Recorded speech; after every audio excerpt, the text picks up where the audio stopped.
Kan tahu. Tantangannya sebagai ketua HMPS tahun 2020. Pelajari. Kayaknya masuk ke Ya, kok nggak ke ini sih, nggak kepencet? Oke guys, sebelum itu kita boleh kali ya menanya dulu kira-kira nama kakak, jurusannya, dan sekarang tuh lagi di jurusan berapa sih kak kira-kira? Oke, halo semua. Perkenalkan, nama aku Elsa Nagira Mustafa. Saya dari Pendidikan Bahasa dan Sastra Indonesia, Universitas Muda Jakarta. Saat ini sedang duduk di bangku semester 6. Tuh. Oke nih kak, yang aku tahu ini kak Elsa kan sangat aktif banget nih ya di keorganisasian. Nah, kira-kira itu sejak kapan sih kakak tuh tertarik sama dunia keorganisasian gitu kak?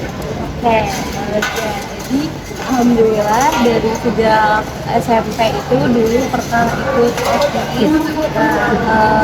Memang dari diri sendiri ya, itu tuh kayak suka aja sama yang namanya banyak teman, terus membuka jejaring tuh memang senang aja gitu anaknya. Alhamdulillahnya dari sejak SMP itu mulai tertarik ikut organisasi, mulai dari OSIS, terus ekstrakurikuler ya juga. Aku pernah ikut pramuka, pernah ikut tari, pernah ikut karya ilmiah remaja dan lain-lainnya gitu. Nah, lanjut ke SMA itu karena mungkin di SMA nggak terlalu aktif ya, karena kan waktu itu sempet COVID gitu. Jadi setelah SMA akhirnya masuk kuliah dan alhamdulillah tuh di kuliah tuh langsung kayak tertarik lagi gitu, mau melanjutkan, mau mengembangkan diri dengan sedikit potensi yang dimilikinya gitu. Jadi pas ketika kuliah tuh memang udah punya prinsip aku nggak cuma harus jadi mahasiswa kuliah pulang kupu tapi juga mau memiliki pengalaman, banyak pengalaman di organisasi tersebut. Oh, berarti kayak saya udah dari kelas 3 SMP, terus lanjut ke SMA tapi sempat berhenti dan kena COVID ya. Iya. Dan akhirnya bisa lanjut lagi tadi dunia kuliah gitu. Iya, Oh. betul.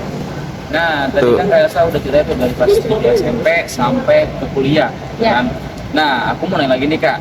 Kira-kira kakak bisa gak ceritain pengalaman kakak yang paling berkesan selama kakak tuh berproses di kampus? Oke, untuk di kampus ya, alhamdulillah kan berisik ya. Oke, tadi kita udah dengar ya kalau kakak itu berarti dari kelas 3 SMP sampai SMA dan kuliah juga terusin gitu ya, lanjut. Nah, aku mau nanya nih kak, kira-kira kakak bisa gak sih ceritain pengalaman kakak pada saat kakak berproses di kampus dan pengalaman apa sih yang paling berkesan gitu kakak? Oke, mungkin tadi sedikit mengulur kembali kalau aku tuh dari maba udah udah mengajukan diri atau menceburkan diri dalam suatu organisasi gitu. Jadi tentunya banyak banget pengalamannya, dan yang paling berkesan itu ya waktu maba gitu, karena pertama kali masuk kan aku orang sini gitu. Terus pas justru banyak pengalamannya, justru menemukan hal-hal baru. Nah, ketika aku bergabung di satu organisasi di kampus itu, aku ngerasa kayak dapat relasinya alhamdulillah banyak, terus kating-katingnya juga baik-baik sekali gitu. Jadi merasa mempunyai kekeluargaan baru gitu, merasa dirangkul kembali gitu. Apalagi kan waktu maba kan kita nggak kenal siapa-siapa, kita nggak tahu tugas-tugas kuliah gitu. Tapi ketika aku masuk ke dalam satu organisasi, alhamdulillahnya tuh orang-orangnya welcome gitu, dan mendapatkan banyak manfaat. Salah satu pengalaman yang paling berkesan itu ketika aku masuk ketika aku jadi maga masuk kuliah, itu banyak sekali kating-kating yang aware sama aku, yang peduli gitu. Aku dibantu untuk mencari buku-buku kuliah gitu. Terus lebih banyak kita sharing tentang pengalaman, tentang dunia kuliah gitu. Jadi banyak sekali sih pengalaman atau momen-momen berkesan yang sangat berkesan buat aku selama di organisasi ini. Berarti sama ya sama yang kita ya kita tuh maba sangat diayomi gitu sama kami. Iya. Dan sama ternyata sama kayak saya dulu pas kami maba kayak gitu. Tuh. Oke, tadi kita udah beranjak ke cerita pengalaman kampus dan kira-kira nih Kak, kayaknya sih kita semua pada kepo gitu karena kita semua ini pada tahu kan kalau kemarin itu baru ada pergantian ketua HMPS PBSI gitu dan Kak Elsa terpilih sebagai ketua HMPS di periode 2025-2026. 2025 aja. Oh 2025 aja? Iya. Oke. Aku mau nanya nih Kak, kira-kira bagaimana sih Kak proses untuk diri Kakak untuk mempersiapkan sebagai ketua HMPS? Oke, mungkin yang pertama itu mental ya, mentalnya terlebih dahulu. Jadi ketika aku diamanatkan untuk memegang satu organisasi gitu, itu HMPS. Jadi yang pertama yang pasti aku siapkan itu mental gitu, karena gak mudah untuk menjadi seorang pemimpin di dalam organisasi gitu. Jadi ketika aku udah siap, aku udah yakin, udah punya mental yang kuat gitu ya, alhamdulillah insya Allah bismillah dengan segala prosesnya nanti itu akan berjalan dengan lancar. Pertama yang kedua itu pasti pengalaman ya, aku belajar dari banyak pengalaman ketika aku tadi jelasin sebelumnya pernah ikut ABC kerja organisasi dan kegiatan gitu. Dari situ aku banyak merangkum atau belajar gitu ya.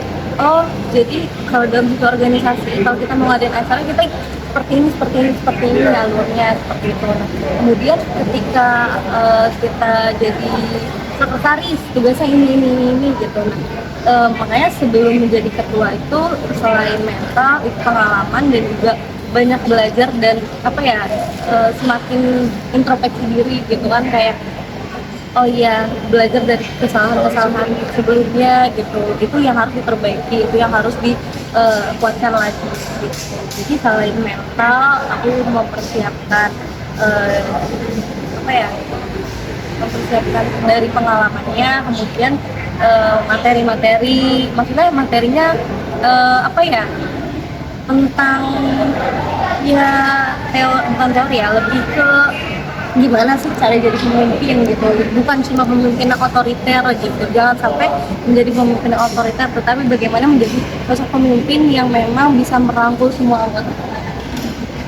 Oke, berarti tadi itu kita sekolah seperti itu kita harus nyiapin mental, pengalaman, sama materi-materi yang ada gitu, karena emang guru yang paling baik itu pengalaman kan ya. Oke, tadi kan dari Dijal udah ditanyain tentang persiapan sih, apa sih persiapan Kak Elsa yang sebagai menjabat sebagai ketua HMPS tahun 2025. Lanjut ke pertanyaan selanjutnya, itu apa sih tantangan terbesar Kak Elsa yang pernah dihadapin sebagai ketua HMPS sekarang? Mungkin kalau tantangan selama menjadi ketua itu belum seberapa ya, karena aku juga baru dilantik itu baru sebulan yang lalu gitu. Jadi masih proses beradaptasi, masih proses belajar mempelajari karakteristik dari setiap anggota. Mungkin kalau tantangan yang sudah pasti sudah bisa dilihat itu yang pasti bagaimana bisa mengayomi atau merangkul anggotanya gitu, karena kan balik lagi tadi, seorang pemimpin itu bagaimana dia bersikap untuk bisa merangkul, terus mengayomi, terus merasa adil gitu untuk seluruh anggotanya. Mungkin kalau tantangan sejauh ini sih alhamdulillah sih masih berjalan lancar ya, cuma yang sedang aku pelajari yaitu bagaimana aku mempelajari karakteristik dari setiap anggota HMPS ini. Oke, tadi kan kita berdua nanya soal apa sih tantangan yang dihadapi dari Kak Elsa ya. Mungkin dari sekarang ini belum ada ya tantangannya. Nah, lanjut ke pertanyaan selanjutnya, itu apa sih bagaimana sih cara kakak tuh membagi waktu antara dunia perkuliahan dengan dunia kegiatan di kampus gitu? Bagaimana cara membagi waktu? Untuk manajemen waktu ya, manajemen waktu antara kuliah sama organisasi sosial, pertama itu kita harus punya schedule gitu kan. Kita harus punya schedule kegiatan sehari-hari nih. misalkan dari tugas kuliah kita lihat ya ini ada tugas kuliah apa gitu, dan deadline-nya kapan. Jadi aku membuat schedule sehari-hari ini. Nah setelah itu ketika memang semua tugas kuliah udah selesai, nah itu aku langsung ke organisasinya gitu. Aku melihat juga karena di organisasi itu kan setelah ada rapat kerja kita juga tahu nih timeline terdekat kegiatan dari suatu organisasinya gitu, terutama di HMPS itu. Setelah kemarin rapat kerja itu sudah kelihatan kita akan mengadakan acara di bulan-bulan apa aja gitu. Nah, nanti setelah aku selesai kampus kerja terus aku bagi waktu ketika sudah senggang langsung mengakomodasi diri aku ke organisasi tersebut. Jadi organisasi itu boleh, ikut organisasi apapun boleh, dan banyak punya relasi itu boleh, tapi selalu ingat tujuan utama kita itu berada di sini itu untuk apa gitu. Nah, tujuan utama kita kan yaitu kuliah menuntut ilmu, jadi jangan pernah lepas tanggung jawab menjadi seorang mahasiswa. Oke, berarti itu dia kata-katanya, jangan kuliah boleh, organisasi boleh, asal jangan lupa tanggung jawab dan tujuan perkuliahan kita. Mungkin lanjut aja kali ya ke pertanyaan terakhir. Pertanyaan terakhir itu pesan dan harapan untuk kita berdua dan sama yang bisa penonton semua. Pesan ini bukan hanya pesan untuk kalian berdua, tapi juga pesan untuk aku. Lagi ingat tujuan utama kita itu dititipkan orang tua, beri amanah di sini itu untuk apa gitu. Pertama kan untuk belajar, kemudian untuk belajar lah, belajar. Tapi ternyata setelah kita beranjak dewasa kita semakin sadar gitu kalau ilmu itu gak hanya bisa didapat dari kelas, dalam kelas gitu, dari dosen.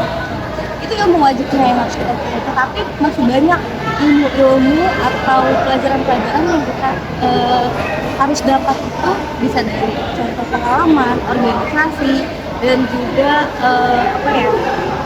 banyak insight baru lah ketika kita itu bisa berkumpul atau bertemu dengan orang-orang yang memang satu tujuan sama kita, terus punya visi-misinya juga sama.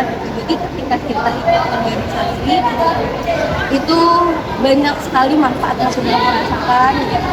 Jadi kuliah kita harus tetap jalan, tapi kita harus belajar dari manapun dan dari siapapun. Jadi teman-teman menjadi pilihan, menjadi mahasiswa itu pilihan kalian gitu. Ketika kalian sudah diamanahkan untuk menjadi mahasiswa, kalian punya pilihan. Kalian mau menjadi mahasiswa yang hanya kuliah pulang, atau memang mahasiswa yang punya keinginan untuk mencari relasi baru, mencari pengalaman baru, mencari insight baru gitu. Jadi semuanya ada di tangan kalian, apapun itu, semoga itu menjadi keputusan yang terbaik. Pokoknya tetap semangat, jangan lupa belajar, jangan lupa minum air putih yang banyak, jangan lupa makan bergizi, jangan lupa sholat, karena kita tahu di dunia perkuliahan ini kita sering begadang, tugas banyak, jadi tetap jaga kesehatan. Itu aja. Oke. Terima kasih semuanya. Itu dia ya pesan-pesan dari Kak Elsa, semoga kita semua terpancarkan dan tercurahkan gitu. Dan ingat tadi kita boleh kemanapun, tapi kita jangan lupain tujuan utama kita. Bertanggung jawab. Betul. Terima kasih. Wassalamualaikum warahmatullahi wabarakatuh. Hujan.